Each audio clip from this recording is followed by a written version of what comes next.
Hey, what is up, everybody? My name is Tyler, and real quick question for you. Ready for it? Have you ever had somebody older than you say you shouldn't do something because they thought it would hurt you or be bad for you? Maybe it was something that didn't seem super bad to you, but somebody in your life kept insisting that if you did it, you'd somehow get hurt. As a kid, that also happened to me. Now, I remember as a kid being told I couldn't ride my bike without a helmet. Did I say bike? I meant rollerblades.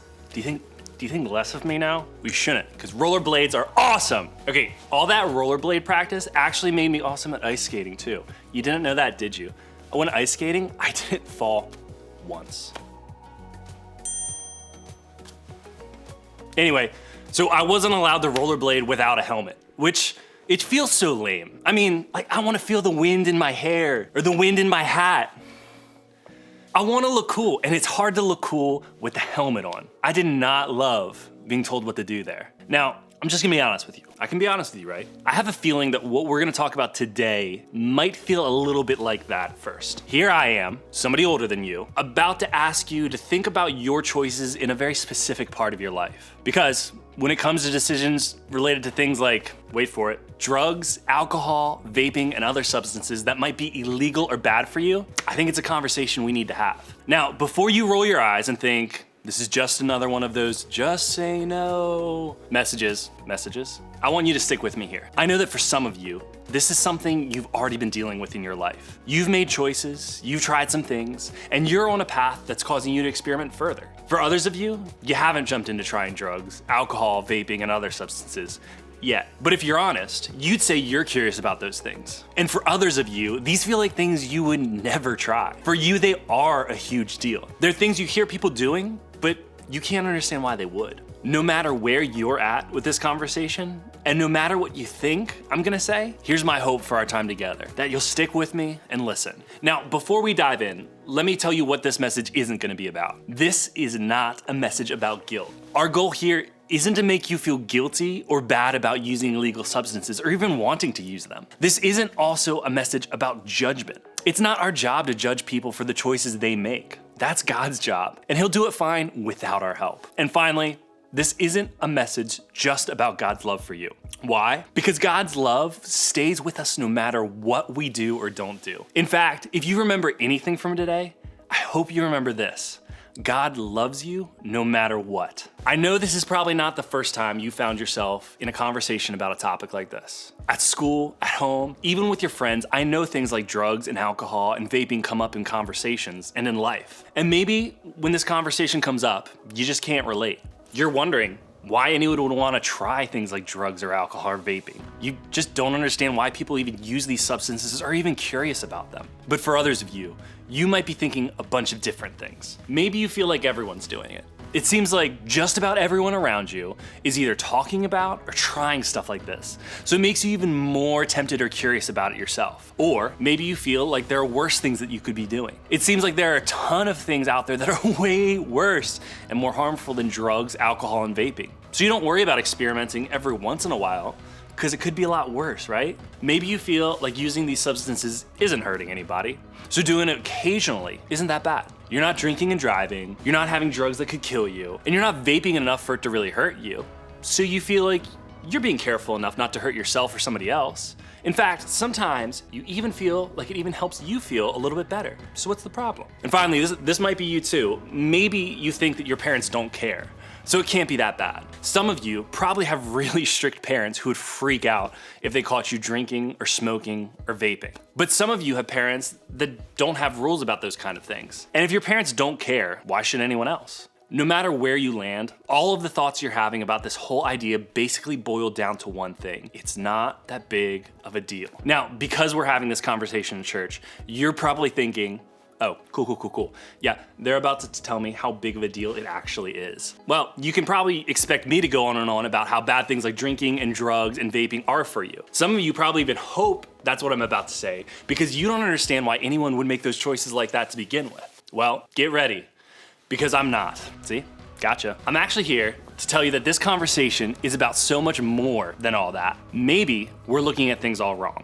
Maybe instead of asking ourselves, is this a big deal? We should be asking ourselves another question entirely. Now, before I go any further, I want you to know that the things we're talking about today, drugs, alcohol, vaping, all of it, they're not good for you. In fact, they're really bad for your health. And they're also illegal for you to use as middle schoolers. And that's super important because there are consequences to breaking the law. You can get kicked out of school, taken off the team, grounded, or even worse. Not only are these substances harmful for your body and against the law, using alcohol, drugs, and other substances has the power to come between you and the people in your life. It can break the trust in important relationships you have with people like your parents, your friends, your coaches, and more. It could possibly open up the door to things that feel like an even bigger deal. Things like lying, hiding, and other behaviors that aren't good for you. Even if using alcohol, drugs, and other substances doesn't seem like a big deal now, it could lead to big consequences that affect your future. Because the truth is, the decisions you make now have the potential to affect your life in big ways down the road. The choices you make right now have the power to impact the rest of your life. Maybe not right away,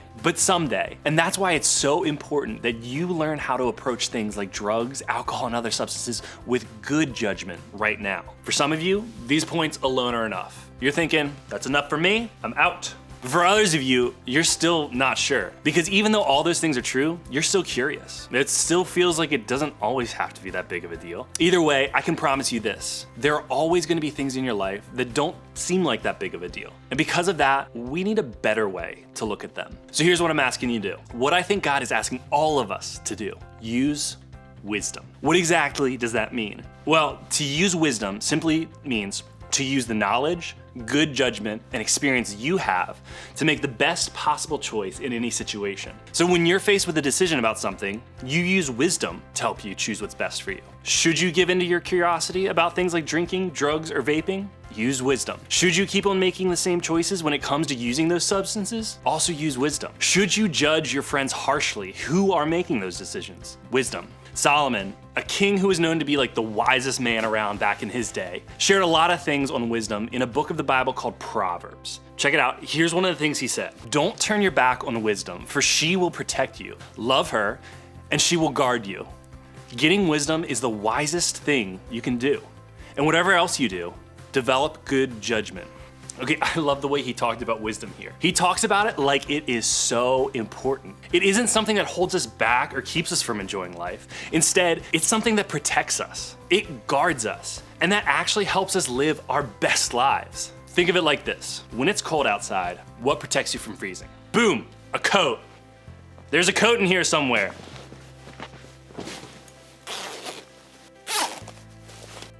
When it's outside, pouring rain, what protects you from getting wet? Also, an umbrella. Look, see? It's cold, got the coat. It's rainy, it's got the umbrella. But wait, what if it's sunny? What protects you from the sun? Maybe an umbrella. Sunscreen. This is not the right way to apply sunscreen. You really need way more. Nope, we're done with that. Well, good news if it's sunny today. Anyway, so with my coat, with my umbrella, and with my sunscreen, I'm ready for any harmful weather that comes my way.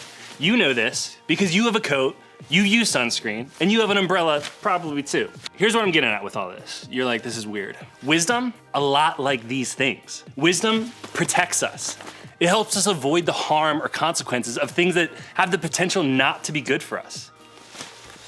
I'm gonna take this off.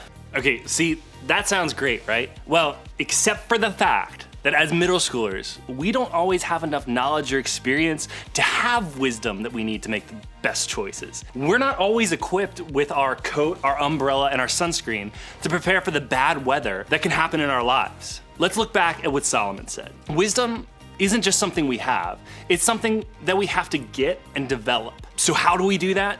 Well, the good news is that the Bible has something to say about that. If any of you lacks wisdom, you should ask God, who gives generously to all without finding fault, and it will be given to you. Now, James, the guy who wrote this verse, was actually the half brother of Jesus.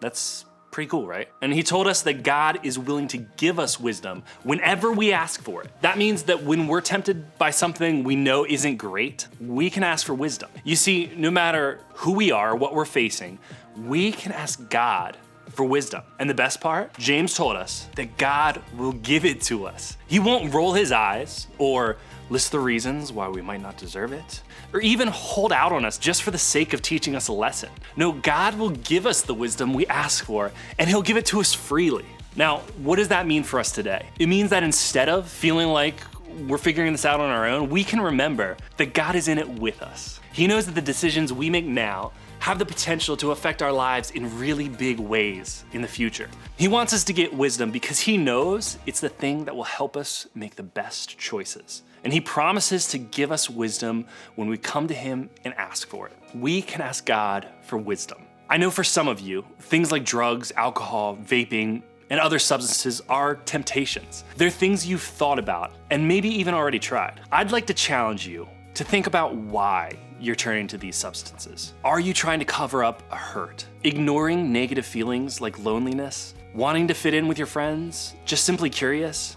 Figure out why you're interested in things like drugs, alcohol, and other substances in the first place. Maybe even consider opening up to a wise adult in your life. Someone whose wisdom could help protect you as you seek to make better choices. Now, I realize that for others of you in this group, this isn't an issue you face. You simply don't see how this affects your life right now. To you, I would say this: don't judge. Resist the urge to look with judgment at the struggles other people face and the choices that they're making that you don't understand. Remember, it's not our job.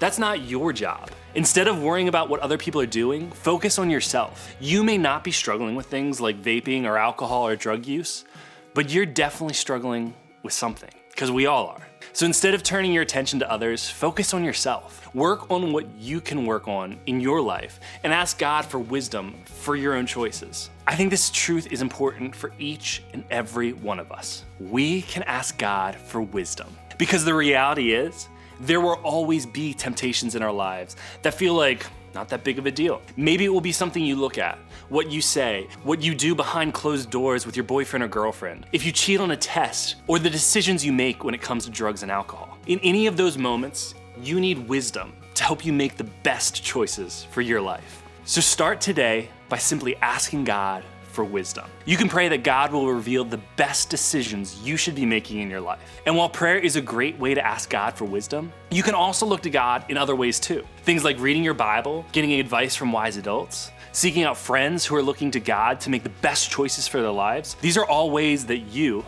can pursue wisdom. Then start looking at the temptations in front of you in a new way. Instead of wondering if something is a big deal, I think we have to ask this: is this wise?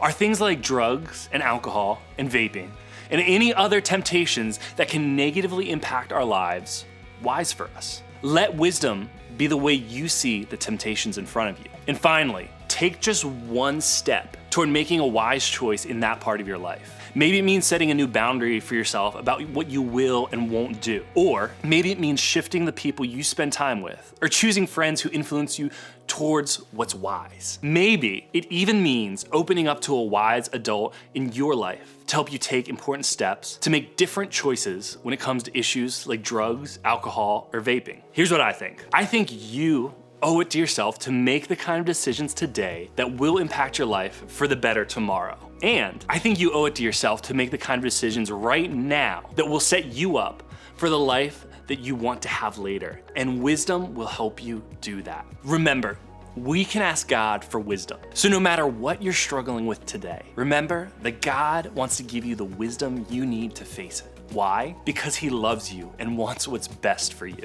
As you leave, I want you to think about this question. What's one thing I'm tempted by that I know might not be the best for me?